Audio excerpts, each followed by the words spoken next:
The old man did not speak the words as a jest, nor as memory. He whispered them in the corner of the longhouse, just past the curtain of smoke from the hearth, low and cracked, as if he were speaking to someone beneath the floor. The others said nothing. No one laughed. Only the birch logs cracked. The wind probed the seams of the sod-roofed walls, and the carved beams above shuddered softly with the long breath of the northern dark. In the shadows, a boy stirred in his fur-padded bed, not yet asleep but unwilling to move, for the voice of old Kettle had fallen like something carved from stone. Not a tale, not a riddle, a warning. Beyond the timber and turf, the snow had deepened again. A fresh layer overnight, now drifted against the longhouse threshold like piled wool. There were no stars, only the white breath of the sea creeping up from the fjord and the slow, hoarse drag of the tide against ice. Kettle stared into the fire as if he were watching something walk through it. They were no men, he finally said. No warriors, not beasts either. They came from the trees, from the cold that never ends. No one interrupted him, not even Haldis, who rarely tolerated his muttering. Tonight, his voice was not a man's voice, but a thing waking in the corner of memory, cracked like a frost-split beam, sharp as bone. He had only spoken of the White Forest once before, many winters past, and not since he'd lost 2 fingers to a trap no one had seen sprung. The fire spat resin. Shadows danced. They didn't come to trade. Not first, not then. Kettle's single remaining eye flickered toward the doorway. We found their prints before we ever saw them, not boot prints. Flat things, wide as a palm, with holes like claws. The scouts said it was nothing. Elk, foxes. But the pattern was wrong. It circled, waited, watched. He fell quiet. Outside, something shifted in the wind, not a howl, but a kind of groan. Wood or distant ice. The boy beneath the firs stopped breathing for a moment. When we came to their land, we brought fire, Kettle said after a time. Axes, rope, shields. We came as wolves, but the trees swallowed the howling. Then he leaned forward. The hearth glowed against the hollows of his face. Let me tell you about the time the sea men, the loud armored ones, the ones who called themselves seals, came in after us. Men who could dive like gulls, strike like lightning. Their blades did not rust. They did not sleep long, nor fear death. And still the forest took them. No one spoke. Because they all remembered. The story was not new, only forbidden. It had begun with a thaw in midwinter, a wrongness in the sky, green light where none should be, and a whisper across the ice that the northern tribes called the second smoke. Jarl Erik had ignored it. He was not a man for riddles. A season earlier, he had sailed from Rogaland with 60 men in 3 ships, aiming for the coast of the Snow People, the far ones, the silent ones, the Biamians, who had never sent tribute, nor answered insult, nor built a hall for strangers. They did not carve runestones, they did not sing, but they had something the Jarl wanted. Ivory, fox pelts, roots that healed frostbite, mushrooms that made warriors bite through their own shields. He called it a trade mission, but everyone knew better.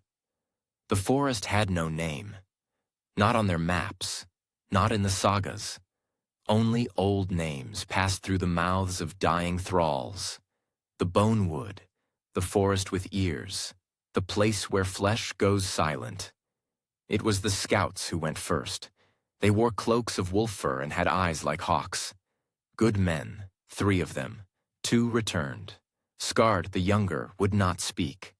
Just stood, snow-crusted and trembling, staring at the pines. Dagir, older, said only this. The forest moved. He meant it plainly. No poetry, no madness. And then he gouged out his own left eye and offered it to the Jarl. Eirik laughed, burned the eye, called them cowards, ordered the advance. The snow deepened. Their iron grew cold. The trees pressed tighter, as if they had no space to grow, and yet grew still. That was when the seals came. Not Norsemen, not Biamians, strangers. Pale-eyed, with armor that did not ring like bronze or steel, but hissed like sea mist, black and pliant. They came not by longboat, but by the estuary, from the saltwater reaches below the fjord. Fast, low, silent ships like serpents. They bore no standard, and their speech was clipped, glottal, without rhythm. Their leader was a tall man, bearded like a priest, with eyes sharp as flint and fingers like bone hooks. He asked no blessing, gave no feast, only nodded and said they would join the hunt. For observation. Eric allowed it. He believed in strength. And the seals looked like strength. But they moved like men who trusted the sea too much. They didn't smell the rot in the bark. They didn't pause when the moss fell silent. They laughed at the traps, until one of them stepped on a smooth patch of snow and dropped screaming through a shaft so deep his voice never came back. The snow covered the hole in less than an hour. Then it began. At night, they heard horns. Low and hollow, not bronze, but bone. Not calls to battle, but something older.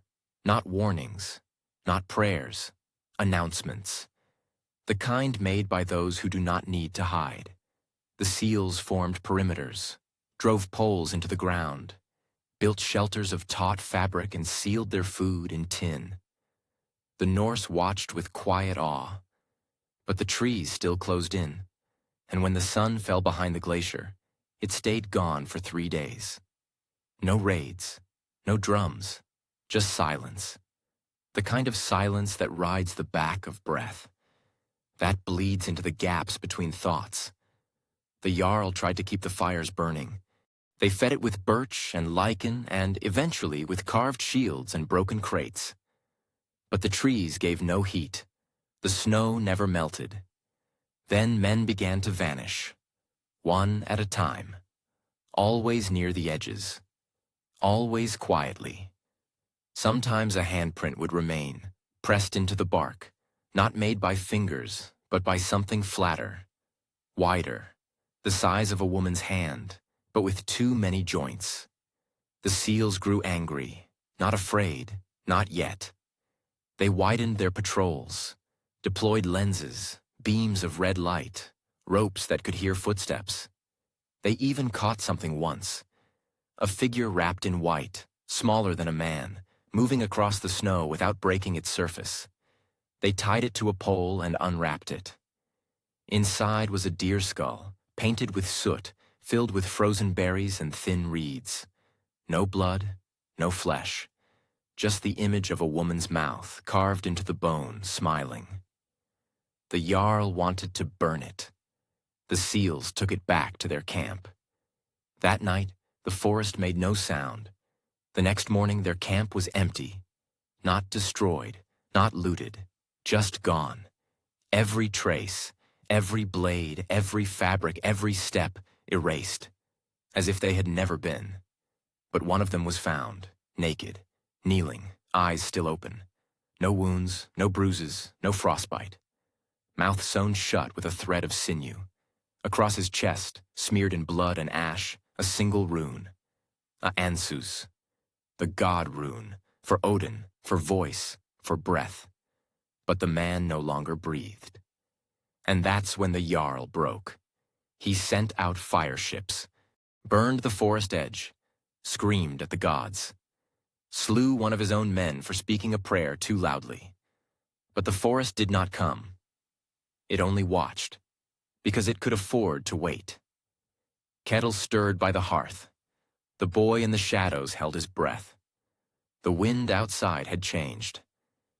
It was not a battle, Kettle murmured. It was a rite, a test, and we failed it. He leaned back, staring up through the smoke hole where the stars should have been. Eric returned alone. No ships, no gold, no tribute, only frost in his beard and a song he would not stop singing. A song of footsteps in the snow that never ended, and a woman's voice behind him, asking if his eyes were open yet. The old man closed his own. And we called them savages. The fire cracked once more, loud and sharp. Then silence. And outside, somewhere between the trees, a horn sounded. Bone, not bronze, not a call, an announcement. The horn sounded again. Not loud, but final. Low and long, and carved from something that had once had marrow. It came from the east slope of the ridge where no Norseman had dared patrol since the scouts went missing. The boy beneath the firs didn't move. His breath stilled in his throat, not from fear, but from a pressure in the air, like being underwater while the world passed overhead. Inside the longhouse, no one looked at each other. Kettle's eyes remained shut, but his lips parted. Now the mountain watches. Halda stood slowly, her joints cracking in the silence. Her braided hair gleamed in the firelight like rusted copper. She pulled her shawl tighter and moved toward the door, not fast, not slow. Her steps were careful, like walking in a room full of sleeping dogs. She unlatched the wooden bar. Snow poured in with the wind, dry, brittle flakes, not the soft, wet kind of spring, but the kind that cuts, the kind that sings through pine needles and scours the tracks of the living. Ketil opened his eye. "Don't answer it," he said. But Halldis was already outside. They had not seen the Biamians when they crossed the river, only signs. Bits of carved bone tied with reed to trees. The corpse of a fox hung from a pine branch, eyes replaced with berries. A cairn of child-sized shoes frozen in a spiral. The Norse called it scraling art, trickery. Jarl Eirik called it superstition. But none of them would touch it. By then the seals were restless. They had lost a man to frostbite. Another had vanished. Their leader, the tall one with eyes like cold iron, started sleeping in shifts, waking without command. He ordered the remains of their gear destroyed. The metal frames, the flares, the rations. Too visible, he'd said. Too foreign. They'd begun wrapping their armor in hide, greasing their boots with tallow. Their scent, he claimed, was what drew the ghosts. The Norsemen weren't sure what the seals believed, only that they'd stopped mocking the runes. By the 10th day, everything that had come by sea was gone. No trace but their skin and breath. The snow covered what didn't burn, and the forest remembered everything. They came upon the first Biamian site without meaning to. It was not a village, not a camp, not in the way Norse minds understood such things. A shallow valley, ringed in birch, no huts, no smoke. But there were shapes. Platforms in the trees, lashed with sinew.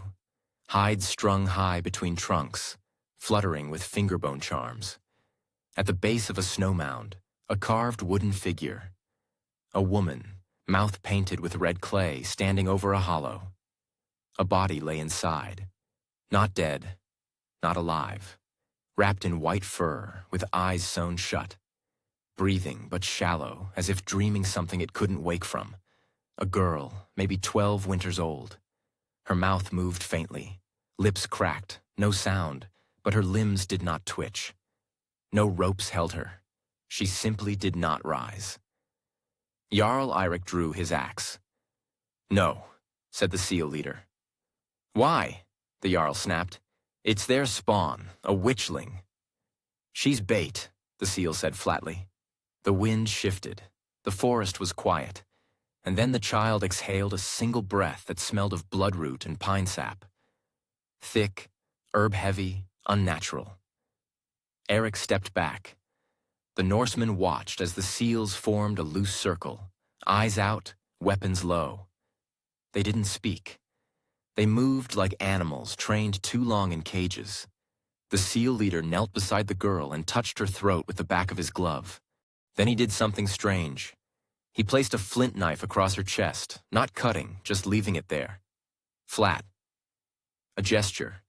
A gift. He stood, eyes scanning the tree line. "She's not for us," he muttered.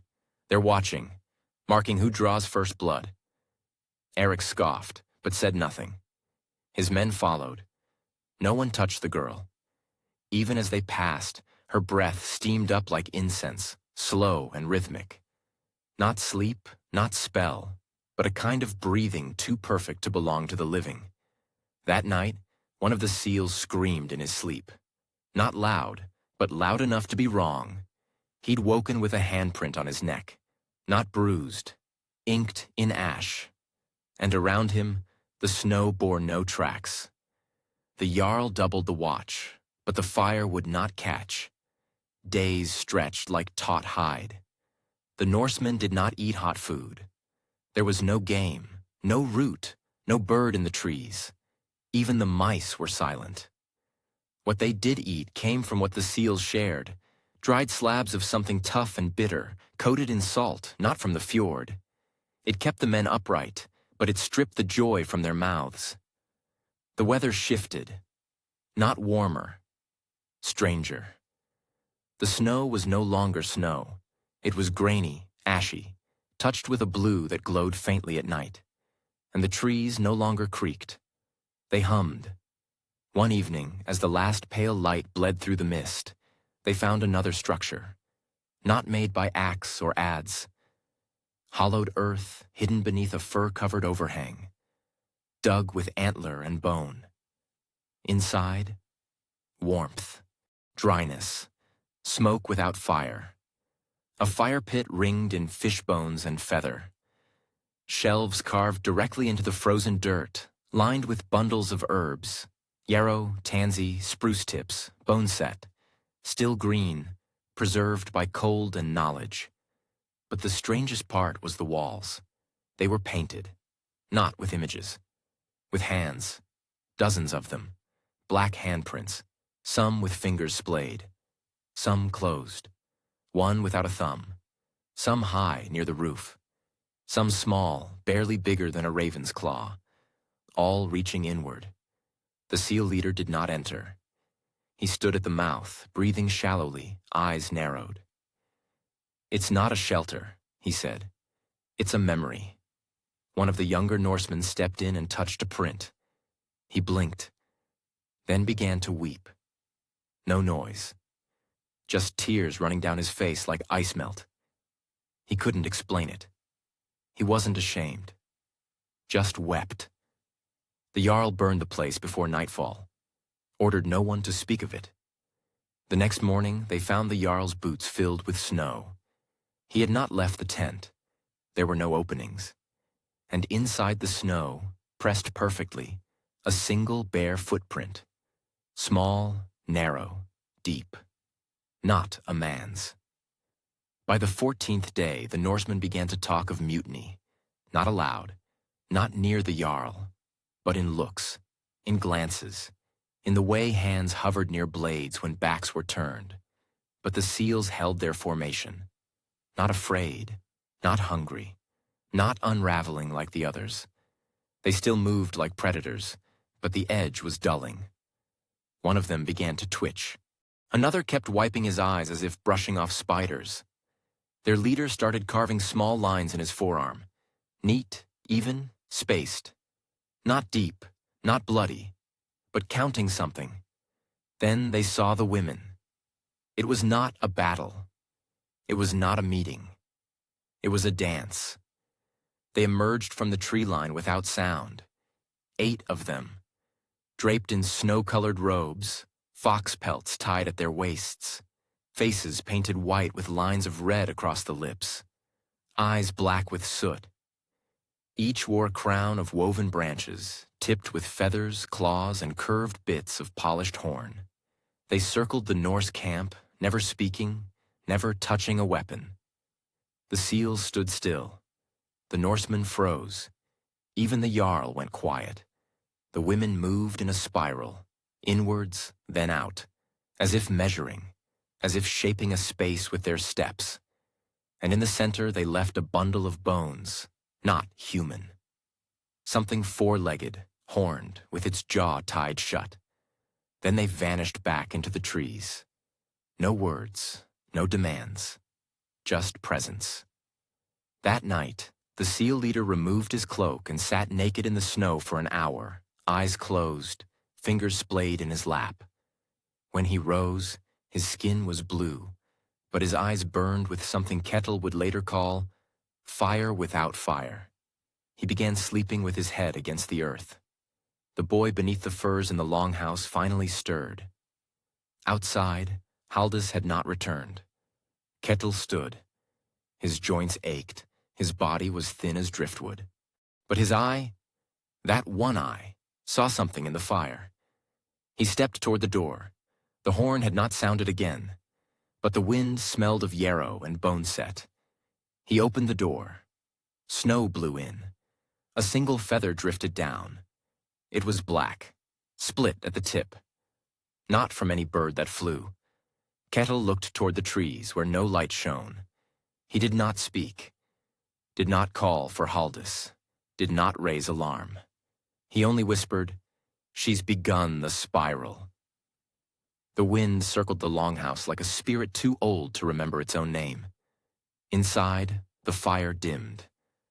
Not from lack of wood, but as if the very air were thickening, smothering its hunger. The boy lay beneath the firs, eyes open now. The space between the logs seemed to shift. Shadows lengthened without cause. It was not night that pressed in, but something older, something curved like bone and patient like frost.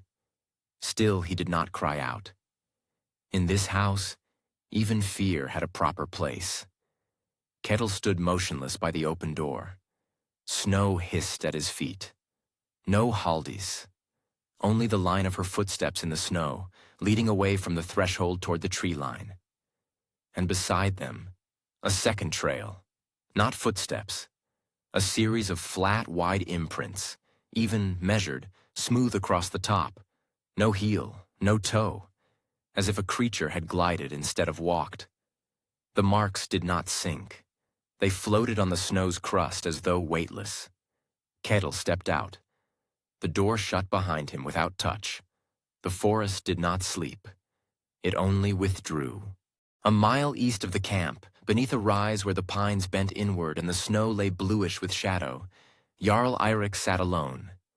His beard was rimed with frost. His hands were bare, knuckles cracked. He stared at a ring of stones half sunk in snow. Once a fire pit, now filled with ash and something black that did not burn. He held a piece of bone. Not just bone. Jawbone, carved with lines, runes, not Norse, shapes that twisted just a little too far. The Byamians had left it outside his tent the night before. No sound, no threat, just placed there. A child's hand might have set it down. But when Eric had lifted it, the warmth bled from his chest. It was not fear. It was memory. A memory he did not own. In his vision, for it was not sleep, he saw a woman standing in the white wood, naked but for red paint across her eyes. She held no weapon, yet all things bent away from her, even the wind. When he blinked, she was gone, and still the bone remained. Now he scratched it, pressed his own name into it, letter by letter. Erikar. His blood made the etchings red. His breath steamed, but the bone grew colder. Then he heard it. A song, not sung in voice, not aloud, but pressed into the air like pressure behind the teeth. The seals did not react. They stood outside their circle, still and low like wolves before storm. Eric rose, jaw tight. Behind him, the snow began to hum. It was not the warriors who came first. It was the dead. They found them above ground, not buried, not rotting. Sitting. 3 figures, propped against the roots of a twisted pine, clothed in bark and hide, eyes closed, faces painted with charcoal and fish oil, mouths open just slightly, as if whispering a secret between them. Around their necks, antler charms, painted bones, knots of hair and sinew.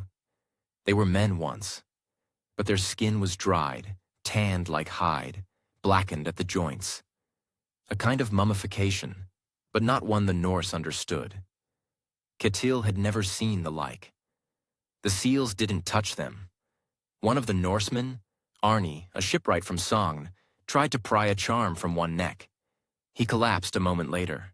Not dead, not wounded, just emptied. His mouth stayed open, and his voice never came back. They buried him face down, per custom.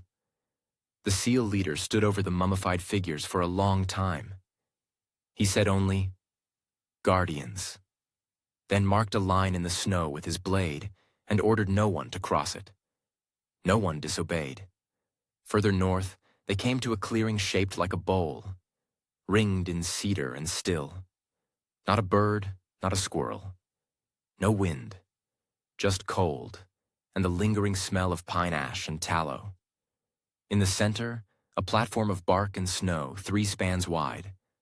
On it, women, dancing, not wildly, not joyfully, rhythmically, slowly, deliberately.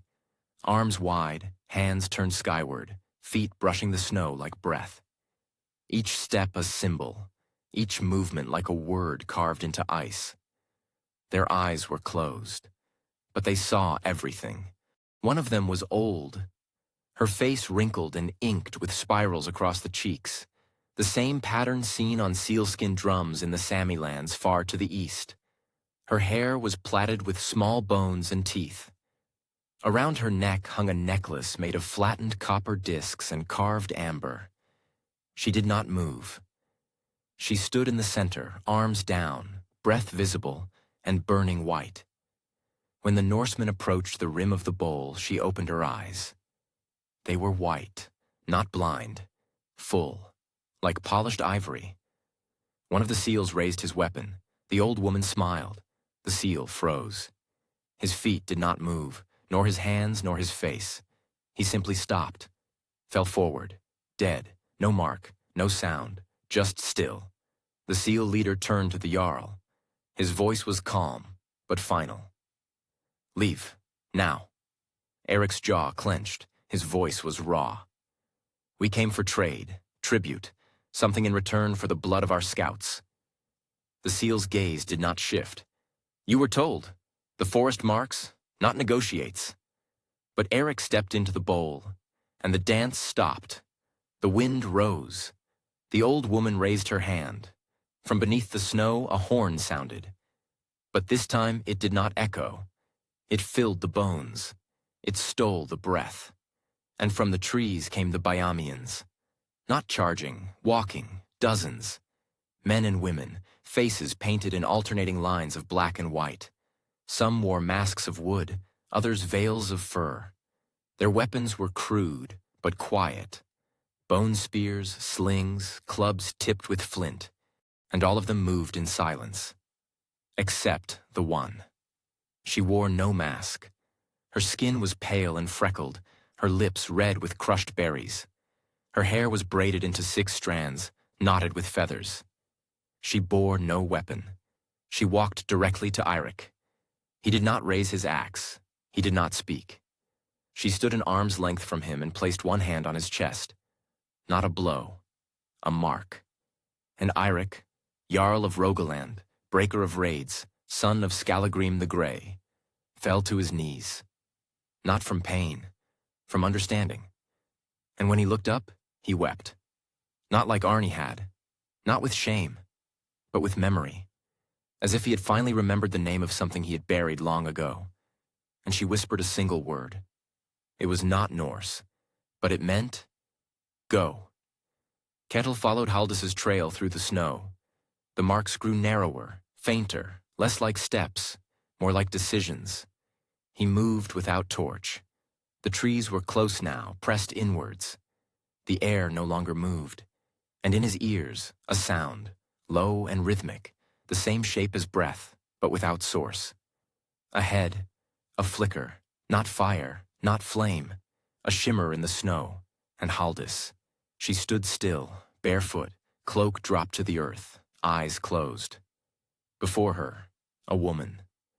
White robes, bare arms, hands painted red to the wrist. She was singing without voice, a low hum full of teeth. Kettle did not call out. He did not draw a blade. He stepped forward and laid his hand on Haldis's shoulder. She turned. Her eyes were open, but the forest looked through them. And behind the Biamian woman, 3 children emerged from the trees. Each bore a basket of herbs. Each stepped in silence, and each bore Kettle's name carved on their wrists. Not in threat, in memory, as if they had known him before he was born. The oldest girl raised her hand, not to strike, but to beckon. And Kettle, storm-beaten, fire-blind, half-frozen Kettle, Faisa, followed. Not because he was taken, but because he understood.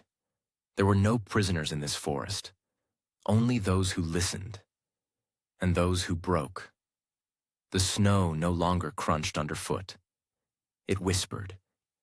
Kettle followed the girl with the bone-etched wrist, not knowing if her name had been his once, or if the snow simply wrote it there when he crossed some hidden line. Her basket swung gently at her side. Dried roots, charred moss, teeth. No words were spoken. Behind them, Haldis walked with arms bare, though the frost bit at the hairs on Kettle's arms. Her feet left no prints now. The snow accepted her. As if she had never walked in boots, never lain in the longhouse with salted fish beneath the bed frame, never raised her voice at men, or burned bramble for smoke blessings in spring. All that had been left behind the moment she heard the bone horn. And she did hear it. Not with her ears, but with the part of the body that remembers before speech. That part had stood, stepped out into the snow, and had not looked back. Now they walked beneath tall trees whose bark had been scarred with handprints. Left, not carved, not Norse, not even quite human. Some small, some wide, some strangely jointed, all blackened with soot or dried blood, or something older that smelled like burnt hair and iron.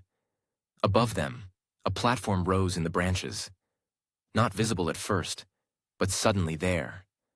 Woven with bark, bound by sinew, covered in thick moss like a snow-laden roof. It bore no ladder, no rope. Still, the children climbed. Not like climbers, like spiders, like smoke. Kettle didn't follow. He knew. That place wasn't for men. Instead, the woman in white gestured. Not forward, down. A hollow in the snow, a stair, narrow and earthen, leading into the ground. He descended, each step colder than the last. Not air cold, bone cold, the kind that wraps the joints, that pulls water from the eyes. And at the base, a chamber, dug by hand, reinforced with birch ribs, hung with skins that moved, though there was no wind. It smelled of root brew, rendered fat, crushed berries, and of birth, not death. In the center sat 3 women, not young, not old. Their skin held creases, but their backs were straight, their hands strong. They wore robes of elk hide and linen, darkened with ash. Runes had been inked into their skin, not like Viking warriors who carved dragons or war charms, but symbols more intimate. Wombs, teeth, spirals, rivers. They sat with legs folded, eyes on Ketil, and they said nothing. But the air said everything. Far north, the seals moved like ghosts now. 3 remained. 2 of them refused to sleep. One kept murmuring into his sleeve, eyes twitching, lips cracked. He no longer responded to his name. The other paced in a perfect circle, hour after hour in the snow. Every time his boot passed the same patch, he scuffed it once, then moved on. The third, their leader, remained still. He sat at the edge of the ravine, above the frozen river. His eyes never left the ice. Beneath it, the Jarl's body had been placed, not buried, positioned. Ritual posture, arms crossed, eyes open, face washed. A crown of cedar laid on the ice above him, and in his mouth, a single bead of black amber. The Biamians had done it. Overnight, without sound, a burial without killing, a burial of memory. The seal leader spoke only once that day. Mark this place. No one marked it. The forest already had. They moved south now, not by decision, by drift. The Norse were fewer. 3 men remained from the 60 who had come. 2 had taken to silence, refusing orders, refusing food, eyes fixed on the trees as if waiting for judgment.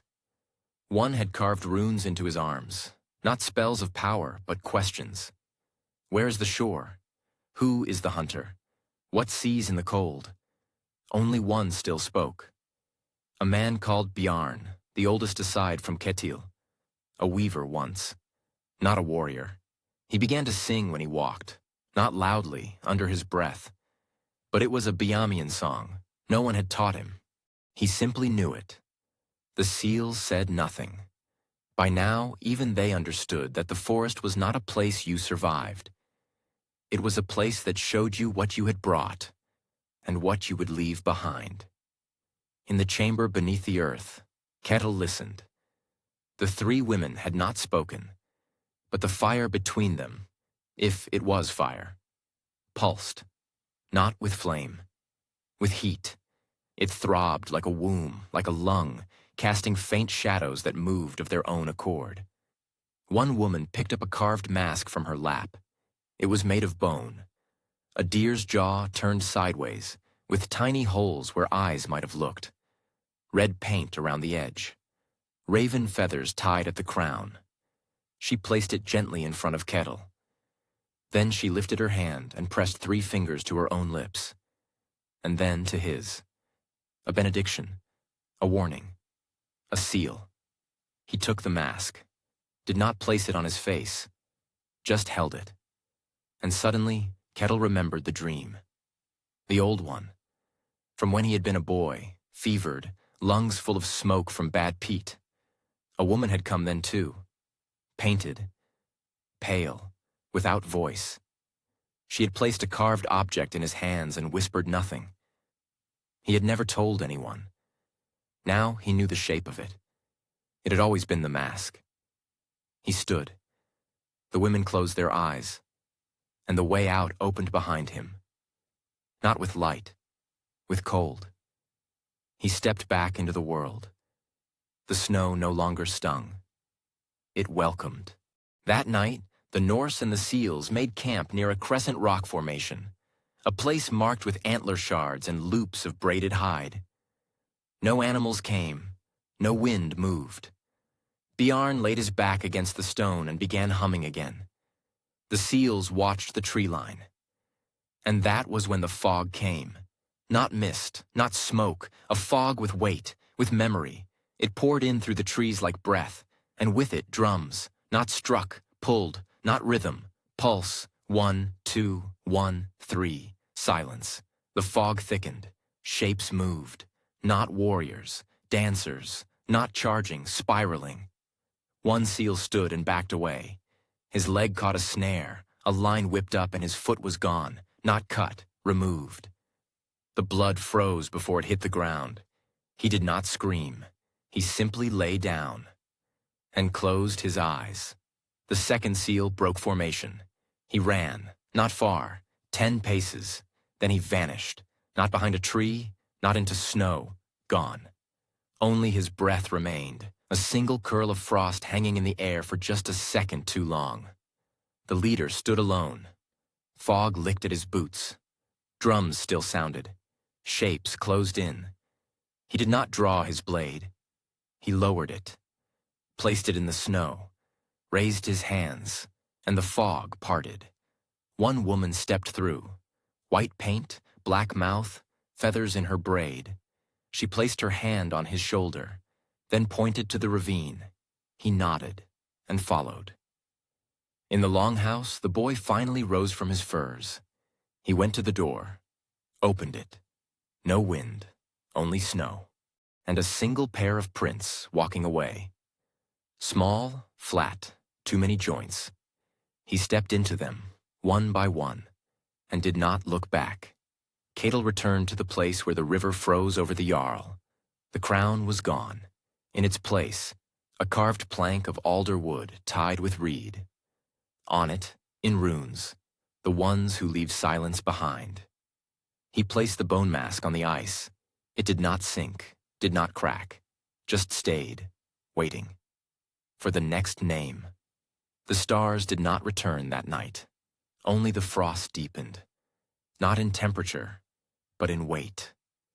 The air pressed downward like a ceiling of stone, muffling the forest until even the crows refused to speak.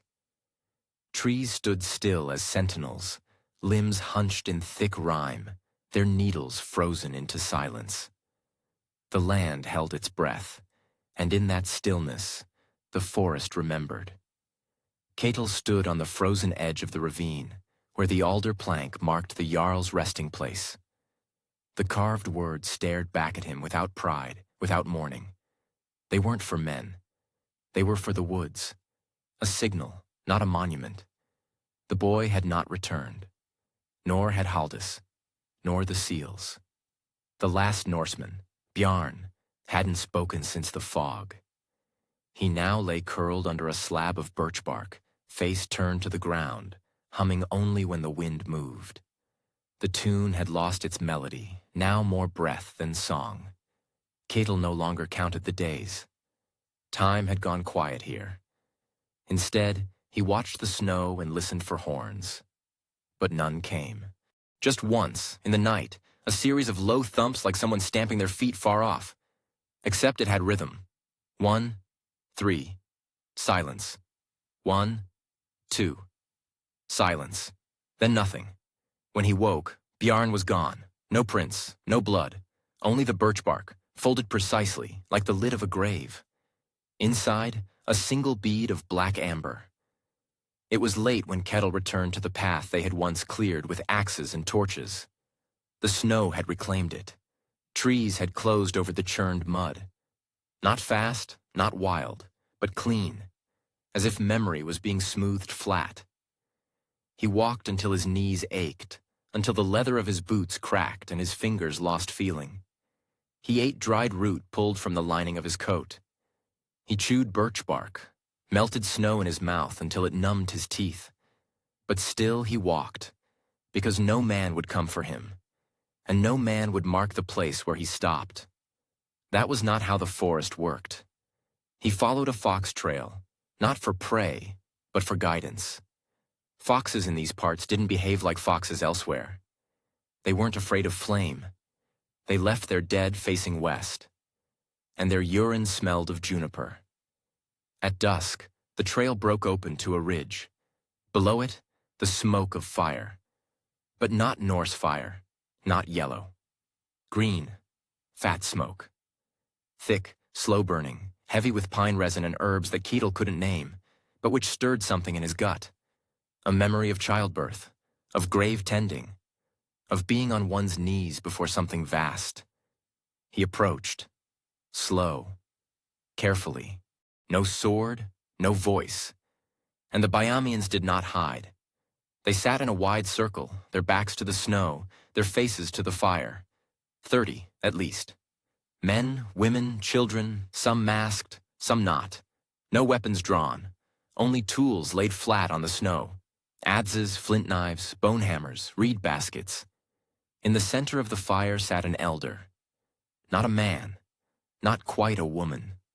Their face was painted half black, half white. Their eyes were closed, but moved beneath the lids. Their head was crowned not in feathers but in roots.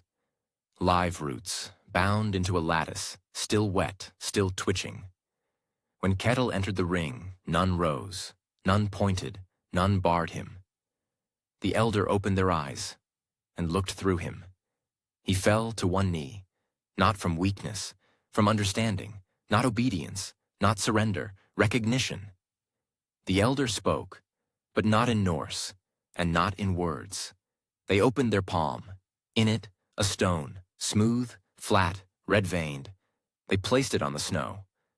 Ketil nodded, reached inside his coat, and withdrew the broken rune necklace he'd worn since boyhood. It had cracked during the first horn call, and he'd never dared repair it. He placed it beside the stone. The elder smiled, not with kindness, with gravity. Elsewhere in the wood, a scream broke the silence. Not human, animal, pain, rage. The forest didn't echo it, it swallowed it. Then a figure emerged from the north, alone, limping, one of the seals, the one who had vanished in the fog, but not the same. His skin was painted now, red ochre smeared in diagonal lines across cheek and brow.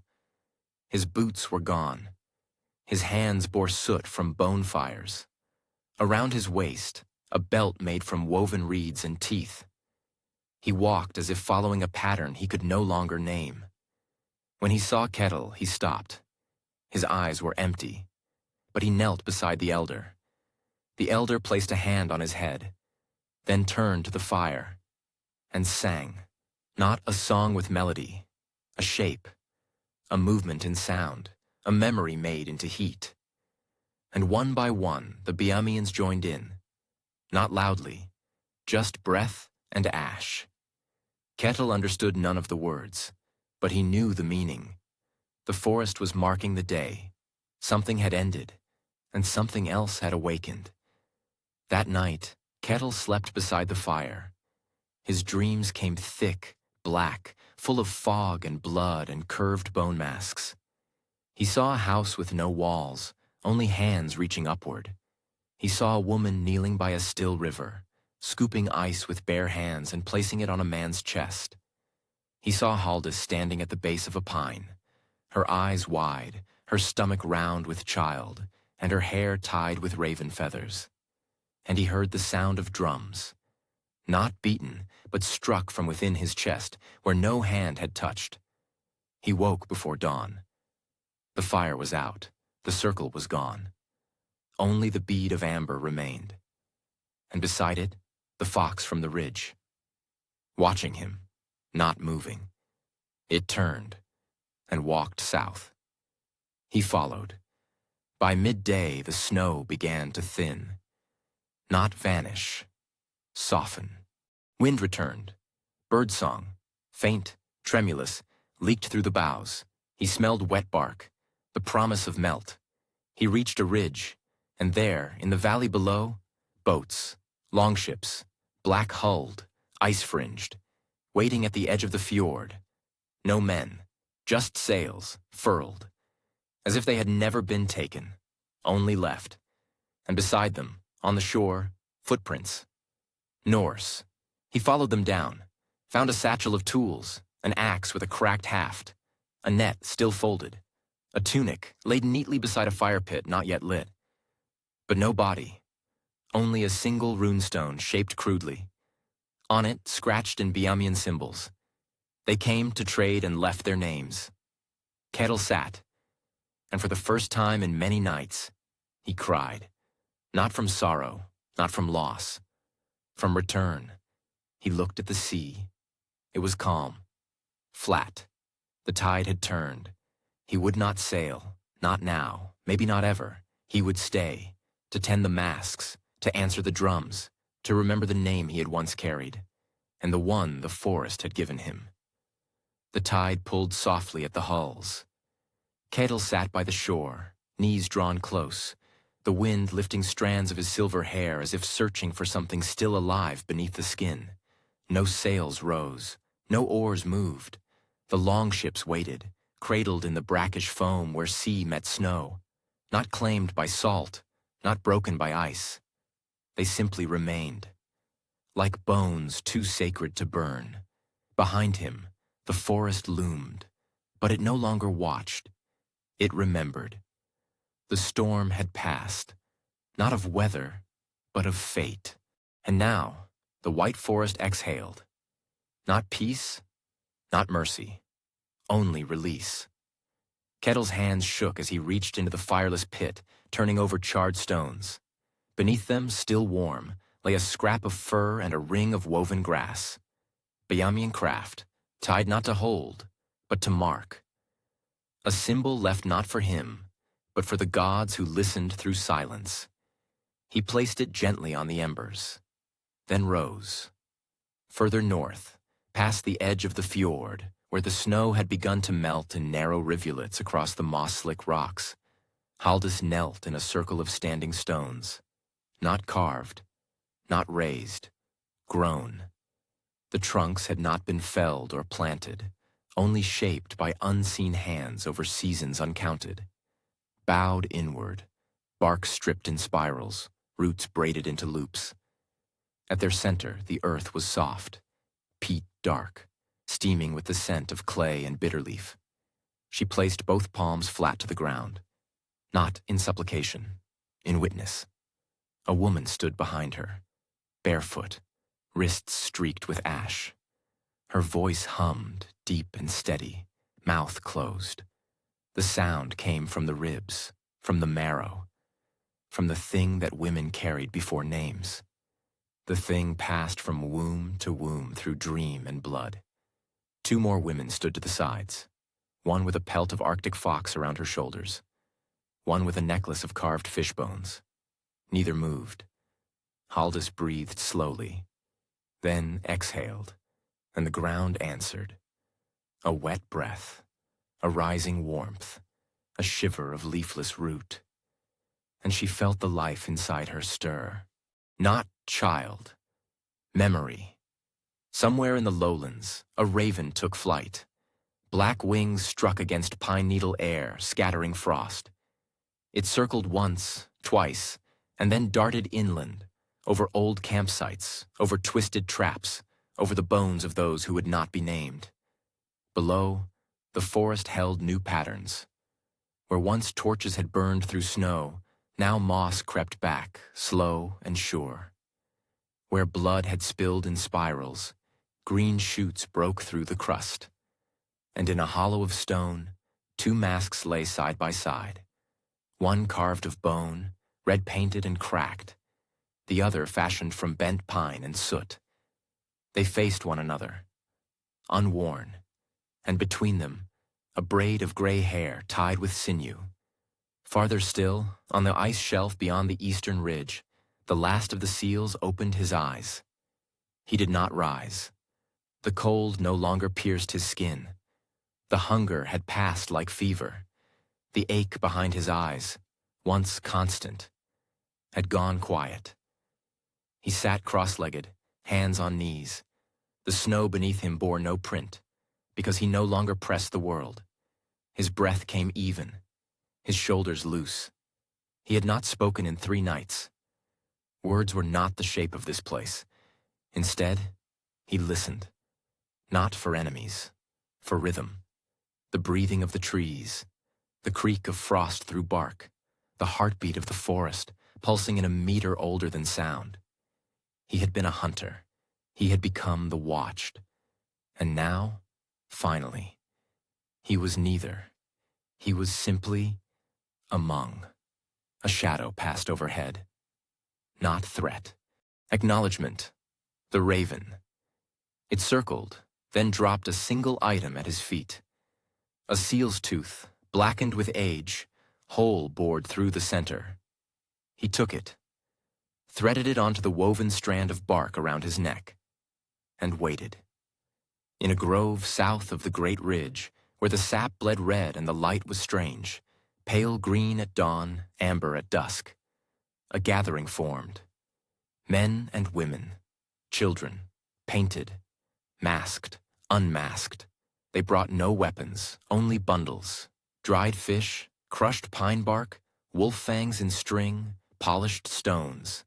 The offerings were placed in a ring of carved stumps, each one bearing a handprint in soot, each facing inward, each a different size. The youngest child, no more than 4 winters, stepped into the center and laid down a bundle of feathers tied with red thread. He bowed his head, then stepped back, and the drumming began. Not with tools, with feet, soft, bare, in rhythm, dozens of them circling, inward, inward, a spiral not for war, for memory, for imprint, for echo. And as they danced, the forest leaned close. It was listening. Kettle stood by the ship for a long time before touching it. The hull bore scratches, barnacle scars, and the pale rot that came from long silence at sea. But it was whole. The sail was furled, and the oar holes had been stuffed with moss to keep the spirits out. A ritual of closure.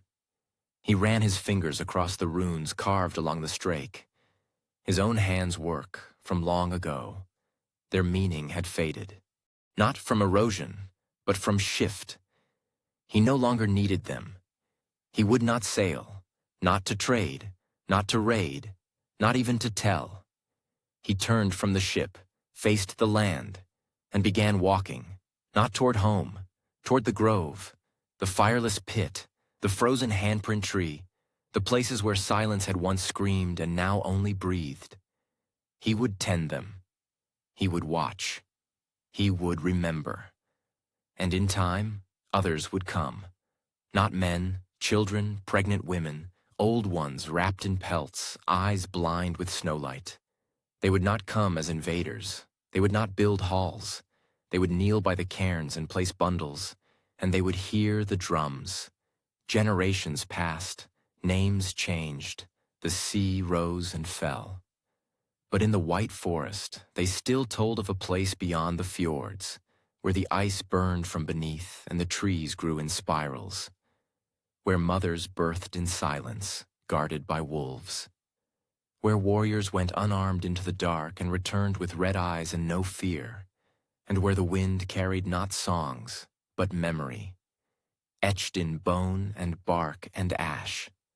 And somewhere deeper still, in a place not on any map, beneath a moss-covered shelf of stone, a single line of runes glowed faintly in the cold. We came to test them. They taught us to listen.